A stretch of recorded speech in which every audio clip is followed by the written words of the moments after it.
Hey guys, and welcome to another episode of An Octave Higher. So, I have a really bad migraine right now, and it's lasted for like 4 days in a row. So in order to get over the pain, as well as just kind of relax for a bit in order to rest, because I think that's what I need right now, I'm going to play this game. So if I'm not like super enthusiastic like I usually am, I'm really sorry. It's just, I'm in a lot of pain. But I still wanted to play something, but I wanted you to include you guys, so yeah, let's get started.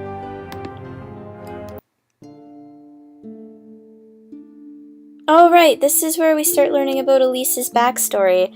I totally forgot where we left off. So, okay, let's learn about backstory. I used to have a home, a long time ago. When her eyes met mine again, they are full of sorrow. Oh, when her eyes meet mine again, they are full of sorrow. My parents and I lived in a house in the city. My dad had a business of selling potable water. It might sound weird today because there is a water dispenser in every bourgeois household, but back when he started that business, magic machines were still very expensive. There were many magicians who could cast water spells, but the water wasn't always clean. My dad was special because he somehow never failed to summon clean and drinkable water.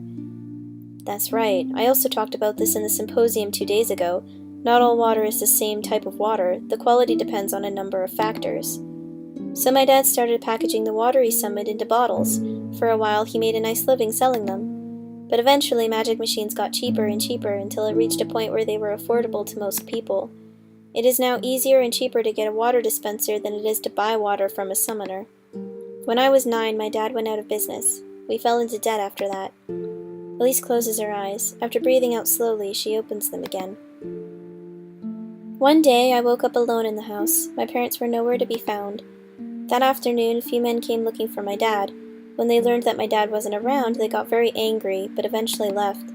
I was all alone. My parents never came back. They didn't even leave food for me to eat. Some neighbors were kind enough to take care of me for a while, but eventually they started ignoring me. The men kept coming back, and eventually they threw me out of the house. They said they were taking the house to cover my dad's debts. I had nowhere to live. I had no money. When night fell, I slept on the streets. The only way for me to get money was by selling magic, casting spells for other people. I'd hold a sign saying compassion and courage, and sometimes people would pay me to burn something with fire or heal small cuts on their arms or legs. I also got mana potions from them.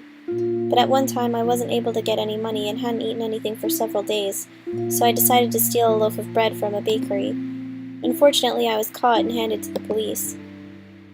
After beating me, a cop took me to a proles area and released me. He said I was free to do whatever I wanted as long as I kept away from the city. So I started wandering the proles streets. I slept in alleys. Food was even more an issue out there. I tried using my healing and fire magic to earn money, but it was much more difficult in a proles area because the proles couldn't pay me, and mana potions were almost impossible to come by. My life only got better after I was found by Madame Bourgeois. She said I was beautiful, so she wanted me to live with her. Madame Bourgeois? I thought nothing could be worse than what I was going through, so I agreed to go with her. She took me to her house, which turned out to be a brothel. I see. That's the Maison de Beauvoir. I've been living there since then. Well, until this morning. Why don't you want to go back? Madame agreed not to make me serve customers until I turned 16, but I'm turning 16 in 3 months. But I don't want to work at Maison. I protested. I'd been paying my living expenses myself with the money I got from working at the factory, but Madame said it wasn't just about expenses. She said my wage as factory worker was nowhere near the kind of money I'd bring were I to work at Maison. So I don't want to live at Maison anymore. I'm not going back. I don't have a house, but I at least have a job at the factory. I'll be able to manage. Elise looks determined. There's fire in her eyes. I can't let her do this, though. Elise may think she will be able to survive on the streets, but a million things could happen to a girl like her. If anything happens to Elise, it'll be disastrous for my research. I can't let it happen. Well, why don't you stay at my place for now? Your place? Yes, at least you'll have a place to stay tonight. We can think about something more long-term tomorrow. She seems to be in deep thought. Are you sure that's okay? Absolutely. It's better than sleeping on the street, right? Yeah. Good. Let's go. Okay. Aw, friends! I know you're not doing it for her own good, and for your own, like, personal gain and stuff, but that's still really sweet of you. Switching perspectives? Oh, no, we're not. We're here. Elise stands frozen in front of the apartment building. Her eyes are open wide. Franz, is this your house? It's even bigger than Frederick's. Huh? It's enormous! Huh? What do your parents do for a living? Are you a prince? Look, I don't own the whole building. My house is just a unit inside the building. I can't believe... Wait, what? Just come in, you'll see. Overture is both a big and small country, depending on how you see it. The monarchy wields huge political power over other kingdoms in the continent, so in a way, these other kingdoms are under the rule of Overture. Traders from Overture have also established many colonies all over the world, which together make up the so-called Overturian Empire. But the Kingdom of Overture itself encompasses only a city, the City of Overture.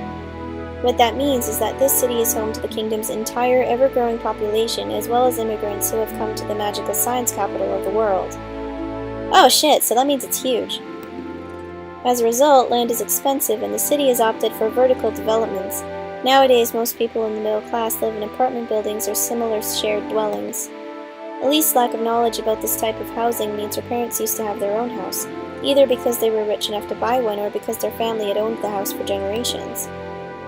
Franz, are you sure I can stay over? Won't your parents mind? My parents are traveling abroad. Abroad.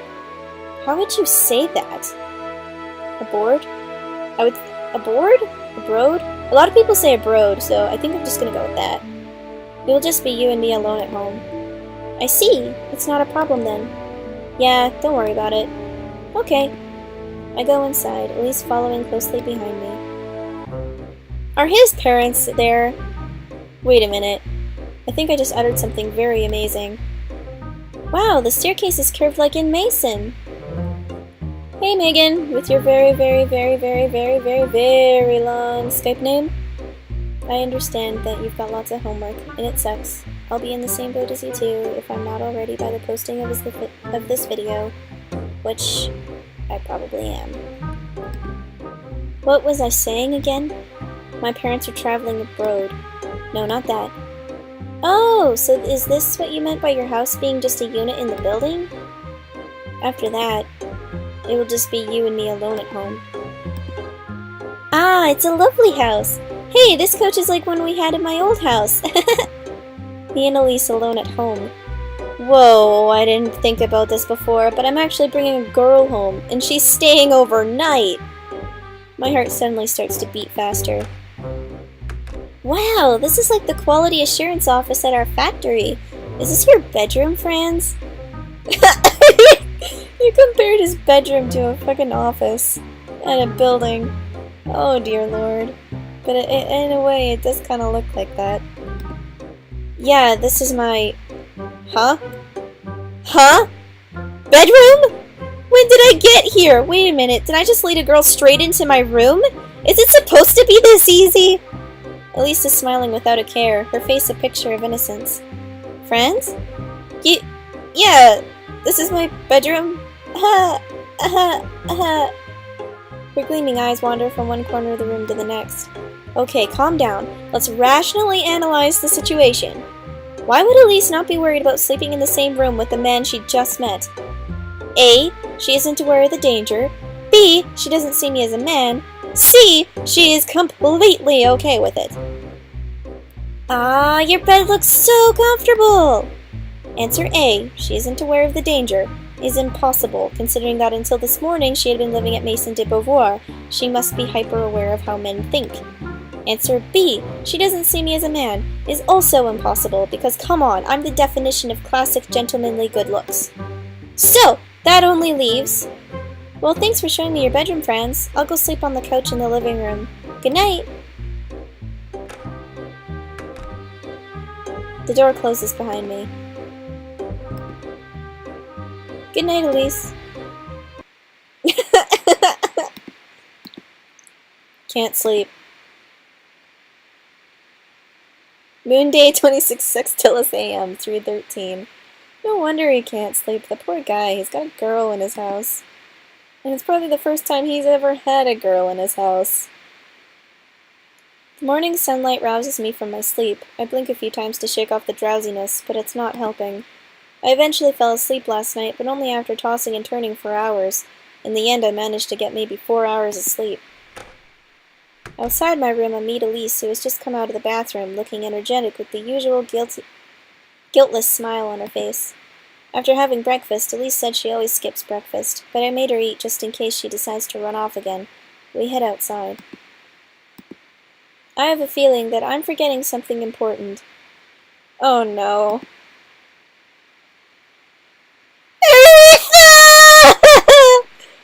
Aretha is already waiting outside as she does every morning, but today she looks kind of angry. Oh, that's right. Friends, why did you stand me up last light day? Didn't we promise to go watch a kinetoscope?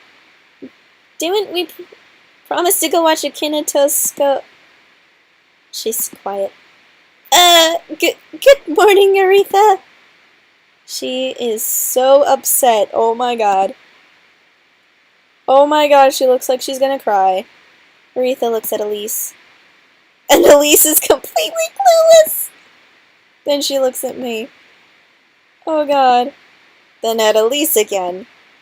And me again. Good morning, Aretha. Whoa! Oh my gosh! Oh my gosh! Aretha suddenly gasps and shouts loudly, covering her mouth with a hand. Franz. Franz has become a man! How could you, Franz? Hadn't you been saving your first time for my 18th birthday? No! You hadn't been saving it? I'm not saving it for you! Ah, this is unbelievable. I took my eyes away from you for a weekend, and look what happened. Aretha, cut it out. Nothing happened last night. And poor me. I've always been faithful to you, but you... No! She's enjoying this, isn't she? Aretha eyes Elise again, studying her face.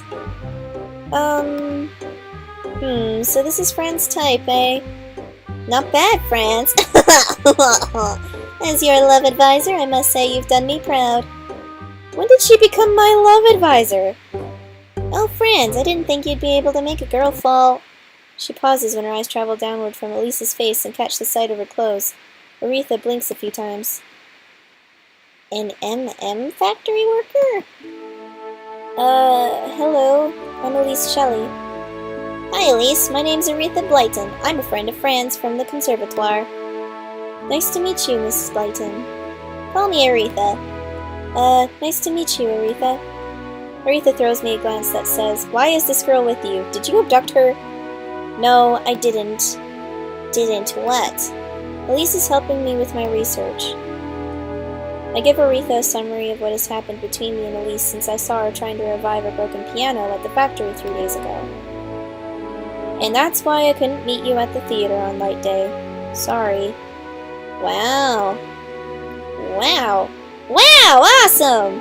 You're trying to fix a broken piano with magic? Yeah. That's really cool! You don't think I'm weird? Not at all! Listen, Elise, if you manage to fix the piano, it will change the world. Not only will you be filthy rich, your name will also go down in history. Really? Really, this is exciting stuff! Aretha isn't wrong, but that's a real big if right there. Anyway, I turn to Elise. What are you going to do about your living situation? I want to help, but I don't think my parents would approve of me living with a girl under their roof. Yeah, I still don't know what to do, but I'm definitely not going back to Mason. You're looking for a place to live? Hey, why don't you just live with me? Eh? You really can't just sleep on the street, you know. Franz might not be savage enough to assault you at night, but there are seriously evil guys out there. But don't worry, I know we just met, but I have a feeling that we'll get along well. But what about my work at the factory? The factory's quite far from the city. The factory? That place is awful, isn't it? You should just quit. No way! I can't just be a freeloader at her house. You're helping me with my research, right? In that case, you will get salary as a research assistant. Research assistant? Actually, she's more like a research subject, but never mind. Yes, the salary won't make you rich, but I'm sure it's more than what you get from the factory. I see.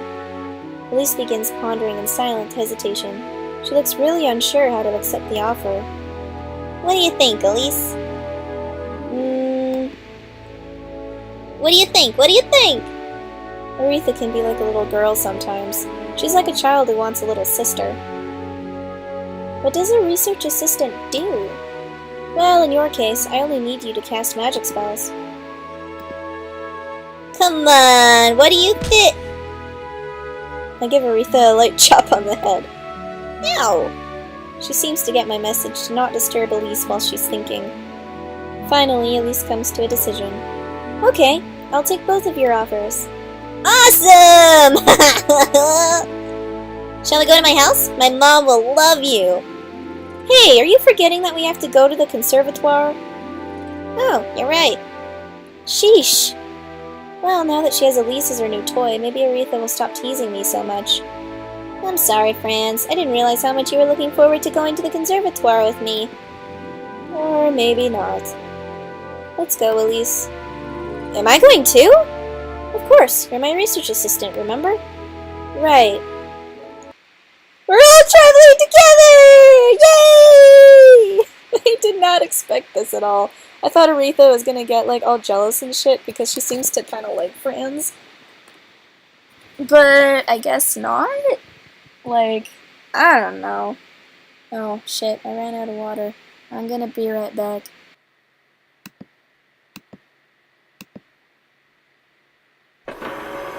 We've arrived at the conservatoire. Elise tags along behind me, and Aretha bobbling her head everywhere, occasionally spinning around to get a second look at wherever we walked past. Her eyes wander up, down, left, right, like a kid in an amusement park. Look! Look! What is that? Elise is pointing to a sphere that is floating up and down above a pool of water and moving and spinning in a spiral motion while spraying water around and spreading amplified light in various colors. The water droplets act as a screen for the light that constantly moves with the sphere. Wow, it's so pretty! I remember standing in front of it every day in my first year, just watching the ball moving and spinning, until I understood how to build it. You can make that? Elise stares at Aretha, open-mouthed and bug-eyed. Maybe, if I had a pool that big in my house. Wow, you guys are like geniuses. We traverse the country yard along with other students who are scurrying to attend their morning classes. Some of them are giving Elise a curious look, but Elise is too excited by every magical thing in her surroundings to notice them. As we're walking, Elise never stops admiring everything she sees. Even the sight of a sophomore who fails miserably at flying a carriage and is now doing vertical loops in the air. He might be able to pass it off as a showy acrobatic move if he weren't screaming at the top of his lungs. Finally, we reach the conservatoire building entrance. We stop in front of a flight of stairs. So, meet back here at noon? Professor Poe wants me to teach the freshmen again this afternoon, so 3 o'clock? Okay, see you later, Elise. Please watch Franz in my place. Make sure he doesn't do anything weird to the freshman girls. Damn you, Aretha. Stop training Elise. Okay. Don't listen to her, Elise. I'm beginning to have doubts about them living together. Aretha climbs the stairs while Elise and I head to the Magic Systems laboratory. As soon as we enter the lab, Elise's eyes sweep across the room, mystified by all kinds of laboratory equipment that must be unfamiliar to her. It takes her a few seconds to notice the old man sitting at the desk. Oh, it's Professor Poe! Oh, Franz, good morning. I remembered his voice, guys. I remembered his voice. Good morning, Professor. I'd like you to meet Elise. She's the girl I told you about the other day. Good morning, Professor. I am Elise Shelley, Fran's research assistant. Elise, actually, we need the professor's approval before you can formally become my assistant. Is that so? Consider it approved. Nice to meet you, Miss Shelley. My name is Joanne Poe. Johann Poe. And I am Fran's research advisor. Everyone calls me Professor Poe. Nice to meet you, Professor Poe. Miss Shelley, I heard you tried to revive a broken piano. Is that right? Yes, that's right. That's very interesting. Professor Poe opens his desk drawer, produces a vial of mana potion, and hands it to Elise. I would like to see your magic, if I may. Sure. After Elise receives the potion, Professor Poe grabs a piece of paper from his desk and tears it in half, then puts both torn pieces back on top of his desk. Do you think you can restore this paper to its original state? Elise cocks her head in silence, her eyes glued to the two pieces of paper on the desk. I'll try. She takes the cap of the vial and gulps the potion down. As her right hand hovers a few inches above the paper with palm facing down, she builds up compassion. Transform. Faint white light is emitted from her right hand. Amplify. Ooh. Nothing happens. Did it? Well, why don't you start working on officially enlisting Miss Shelley as your research assistant, Mr. Byron? Yes, that's the plan for today. I need to take Elise to the administration office to take care of the paperwork. I'll be back here later to get your signature. Sounds like a plan. Let's go, Elise. Okay. The paper is still torn into pieces, completely unaffected by Elise's magic. The spell didn't make the pieces move. It didn't transform them in any way. Nothing happened. Absolutely nothing happened. And I didn't feel anything. It was just the usual revive I've seen countless times. Nothing abnormal about it. We spend the whole morning doing paperwork. Normally the process is very quick if the assistant is also a conservatoire student, but because Elise is not a student, it's a bit more complicated.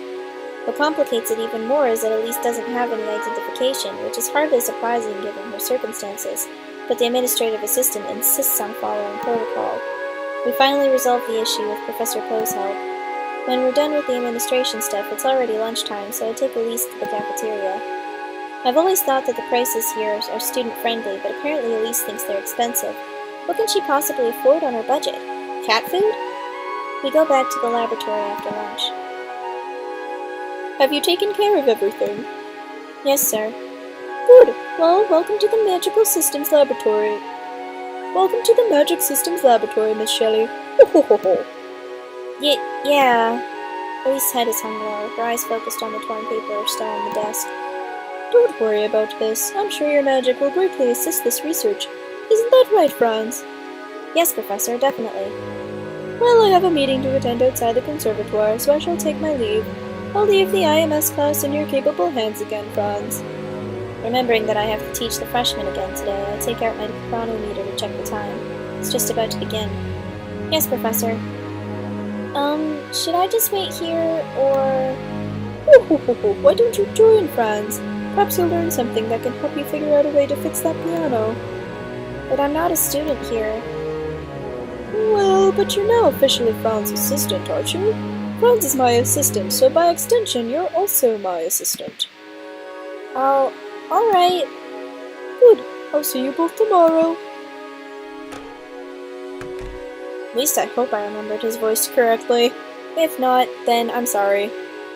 Let's get going. It's almost time for class. Okay. She's so compliant! But then again, she kinda has to be in this situation, I suppose. I enter the classroom together with Elise. Franz, what are you going to teach? To be honest, I have no idea. The class is all about the basics of magic and casting, so I pretty much just wing the lectures. We haven't gotten into anything complicated yet. Oh. Is there anything you specifically want me to talk about? No, not really. But there is something else I want to ask. Elise seems to have remembered something. Why is Professor Poe's room called Magic Systems Laboratory? I gaze at Elise as we walk side by side. Good idea. Huh? When we arrive at the classroom, I grab the door handle and open the door. I follow Franz inside and close the door behind me. Franz moves to the front, facing the students, while I go take a seat at the back.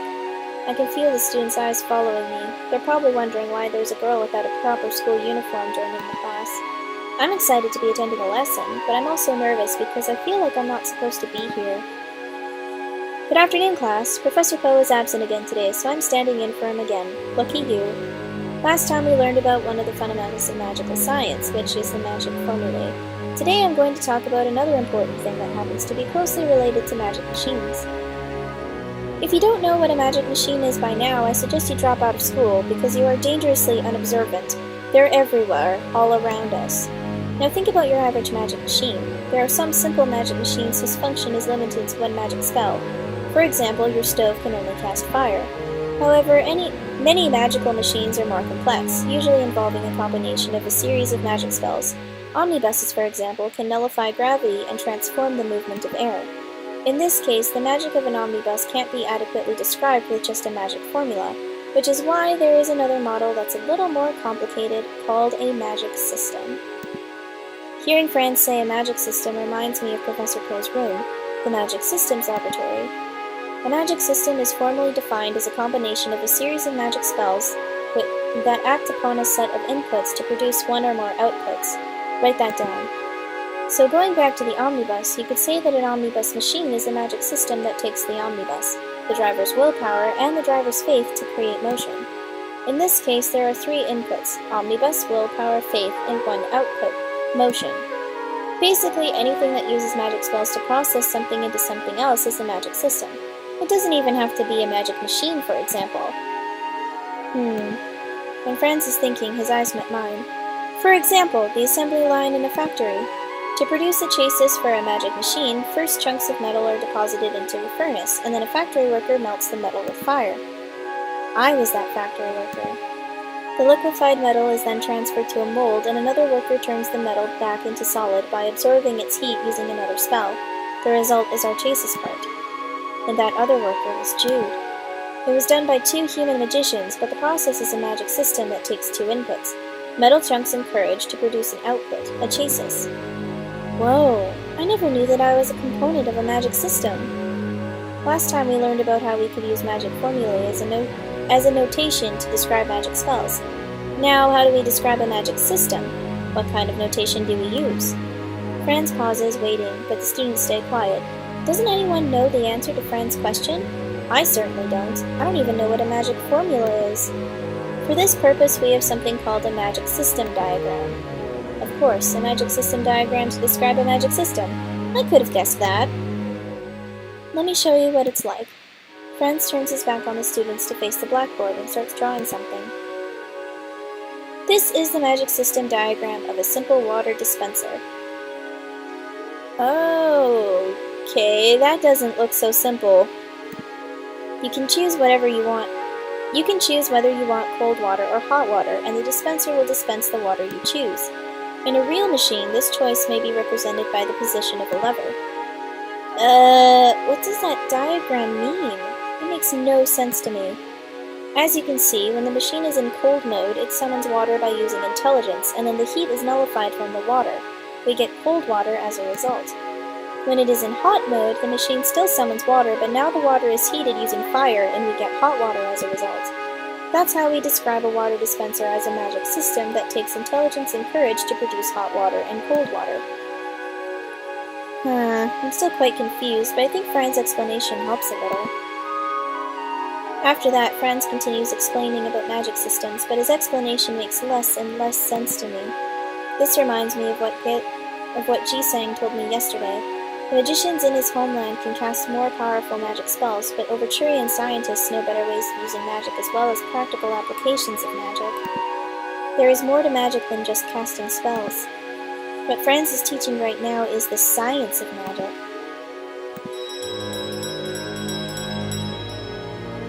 Well, that's the end of today's lesson. The students shuffle out of the classroom, weariness evident on their faces. I guess I wasn't the only one who couldn't understand Fran's teaching. Magical science is sophisticated. After all the students have left, I rise from my chair and skip over to Franz. Thank you for the lesson, Mr. Byron. How did you like it? I'm baffled. Sounds about right. We exit the classroom and head to the entrance where we're to meet up with Aretha. I'm still fascinated by everything in this school. This is the first time I've seen so much magic in one place. I'd love to take my time looking around, but Franz is walking pretty fast. Well, I understand that everything here is normal to him because he has been seeing it every day for years. Near the entrance, we see Aretha already waiting for us, waving her hand energetically as soon as she spots us in the distance. Yoo-hoo! Elise! Hi, Aretha. Yo, Aretha! I can't take him seriously when he says yo, but then again, I can't take anyone seriously when they say yo. Elise, it's time to go home. Let's go! The glow in Aretha's eyes is as bright as the glow of magic, lighting up her already bright smile. Calm down, Aretha, you'll scare her away. Elise, come on, let's go! You're even ignoring me now, huh? I'm starting to get jealous. Aretha sulks and turns her face away from Franz. Psh, men, they never pay attention to you when you're nice to them, but when you ignore them, they demand attention. Huh! Yeah, right. As if anyone could stop paying attention to someone as loud as you. Just a few seconds ago, Aretha seemed to be upset at Franz, but now they're both laughing. These two have an interesting relationship. I'm going back with Aretha now, right? Oh, unless you want to spend another night with Franz, I wouldn't mind. No, I was just making sure. Little bit of advice for you, Elise. For the sake of your sanity, don't take everything Aretha says seriously. Let's go, Elise. Okay. Bye, friends. What do you mean, bye, friends? We'll be taking the same omnibus. Aretha takes my hand and leads me out of the school building. Bye, friends?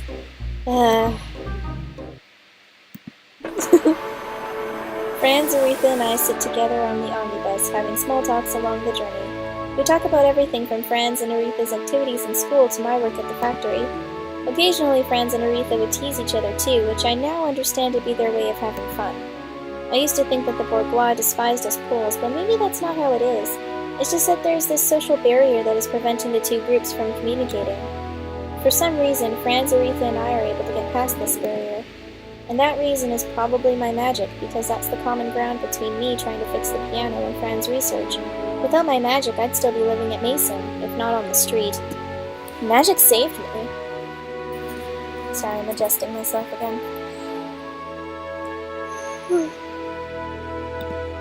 This must be the purpose of magic. This must be why this world has magic.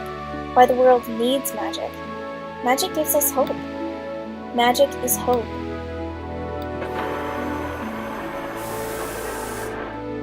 Okay, this is my stop. Franz rises from his seat. Goodbye, girls. Bye, friends. Bye, friends. After the omnibus takes off again, I talk to Aretha. You and Franz really are close, almost like a couple. Yeah, we get that a lot, but we aren't a couple. You totally suit each other. Do we? I'm not too sure about that. We're best friends, but I don't think romance will work out for us. Besides, sometimes when you're really close to someone, going into a romantic relationship with them would just feel like a downgrade. Know what I mean? Not really. Have you known him long? Is he your childhood friend? Is high school still childhood? Then yeah. Franz and I met at a conservatoire event in our freshman year. I was hanging out with some of my girlfriends when I noticed Franz standing alone. I thought he was shy or didn't have any friends, so I went to talk to him. Turned out he just found the event incredibly boring and couldn't wait to go home. He's such a sourpuss. Franz has always been like that. It's not like he doesn't have friends, but he isn't close to most people. I see. That's why I was surprised to find you at his apartment this morning. So that's how it is. Now that I think about it, I didn't see Franz chatting with other students at school. Maybe Aretha is letting me live with her because I'm one of Franz's few friends. Wait, am I even his friend? We only got acquainted with each other because of his research. Look, we've arrived! Oh, Franz doesn't live far from here. Nope, he's only one stop away. I follow Aretha off the omnibus. Unlike Franz, Aretha lives in a house. It's nowhere near as high class as Frederick's house, but still luxurious compared to anything you can find in the slums. I used to think that all bourgeois are rich, but there are social classes even amongst them. It's just not as obvious as the difference between the bourgeois and the proles. To us proles, though, these people are so far above us that it's hard for us to see any difference between them. The first thing I notice when I enter Aretha's house is the counter and a row of seats lining up against the wall. It strikes me as odd. How many people live here that you need a whole row of seats? A door opens and a woman emerges from inside a room. Welcome home, Aretha! Oh, you're bringing a friend over? I totally forget how I did her voice before, so I apologize if it is not the same. Hi, Mom. This is Elise. Good evening, ma'am. My name is Elise Shelley. Elise Shelley? It's my pleasure to meet you, Elise. My name is Elanus Blyton. My patients usually call me Dr. Blyton, but you can call me Elanus. Elanus has a warm smile. She's very composed, unlike Aretha, who is constantly beaming with energy. It's my pleasure to meet you too, Elanus. Are you a doctor? Yes, I am, though most likely not the kind of doctor you have in mind. Huh? Don't all doctors heal patients' wounds and cure diseases? Not all of them. My healing isn't done with magic. She smiles softly with a mysterious glimmer in her eyes. I heal people's minds. I'm known as a psychiatrist. A psychiatrist? Elise, do you know about magic systems? I just learned about them a couple of hours ago. Yeah, kind of. What do you think would happen to a system if one of its components broke? Oh, I know this one. If it happens in my Chasis machine, I'm sure the whole system would stop functioning. Well, that's not always... Never mind. Aretha wanted to say that some machines are equipped with a failsafe that keeps the most important functionality working, even in the event of a failure. But generally speaking, Elise, you are correct. The system would not be working as intended if a component failed. A human being is also a system, and that system starts with the mind. So when the mind breaks down, we have to do something about it. We study magic as science, and science is rational, but as long as there is human element in magic, it will never be completely rational because humans are irrational. In order to fully understand magic, we must understand the human mind. And so you study the human mind? That is correct. Wow, that's interesting. We both fall silent as I try to grasp the meaning of Elena's explanation. Wow, I shortened that word so much. Explanation! Yeah, that's an explanation. Explanation! Oh boy. I really hope that doesn't become a new word. If it does, I'm gonna laugh. Aretha breaks the silence after a while. Mom, Elise doesn't have a home. Can I keep her, please? I like the way Aretha talks. It feels like I'm a stray cat that she found on the street. She's cute. Doesn't have a home? Aretha explains my circumstances to her mom.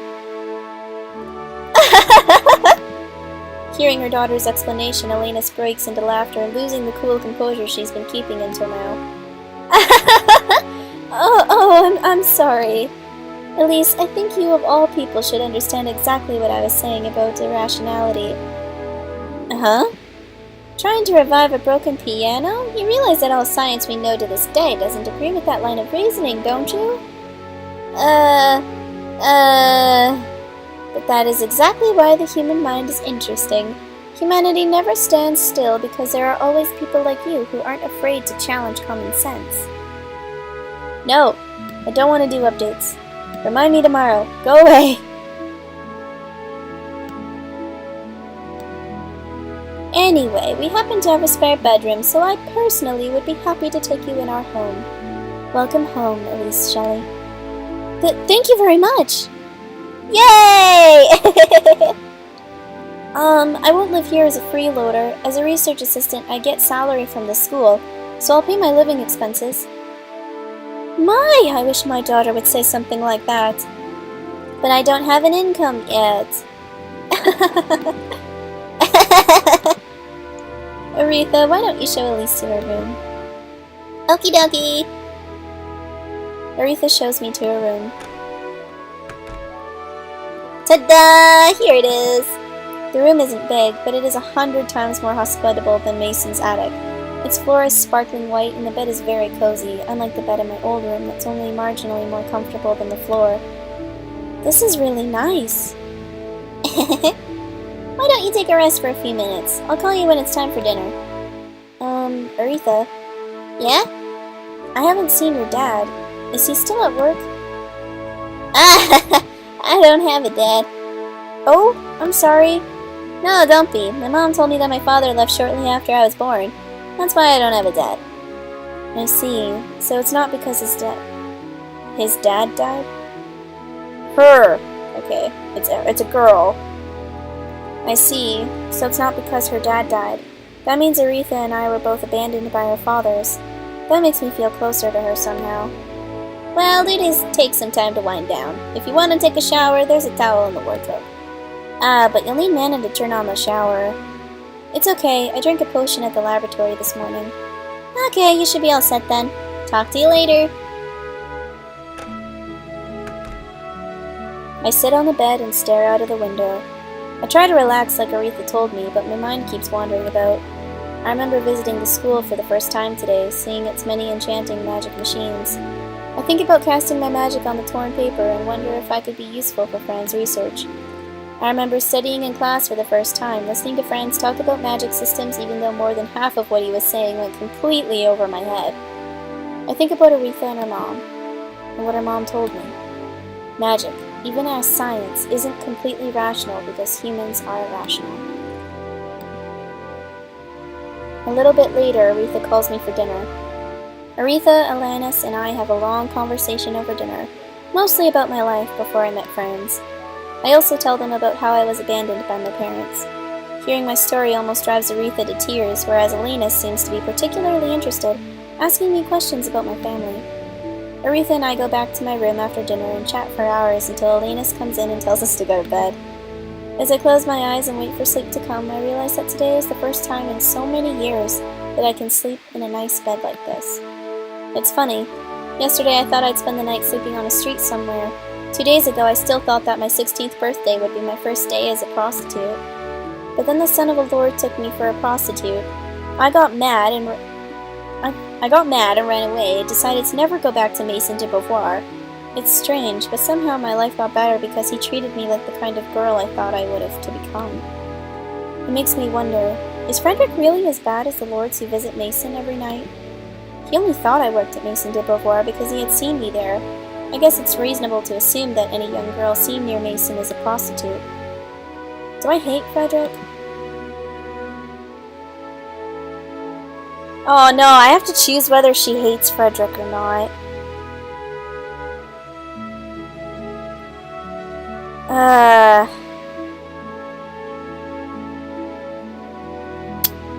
I don't know!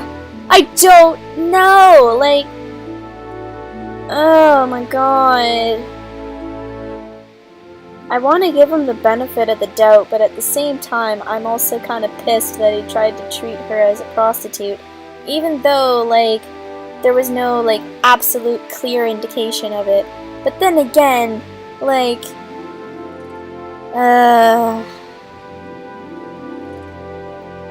fuck it. I'm always way too nice in games like these, but I'm just gonna give him the benefit of the doubt. Cause fuck it. Fuck it. If he ends up being that bad, where it's terrible, then, you know what? My bad. But you know what? I don't hate him. Frederick was wrong for assuming that I was a whore and asking me to, but I can't say I hate him. The next time I see him, I will talk to him and explain that while it's true that I used to live at Maison, I never worked there. I'm sure he'll understand. Oh god, I hope so. I hope he understands! However, since it seems we're going to be doing a perception switch, or perception switch, I think I'm just going to end it here. And you know what? We'll continue at another time, guys. So, thanks for joining me on this very interesting journey where we got to learn about Elise's backstory, and that her life just kind of got a little better. Which is a really great metaphor in a way. Sometimes things have to get real fucking shitty before things ever get better.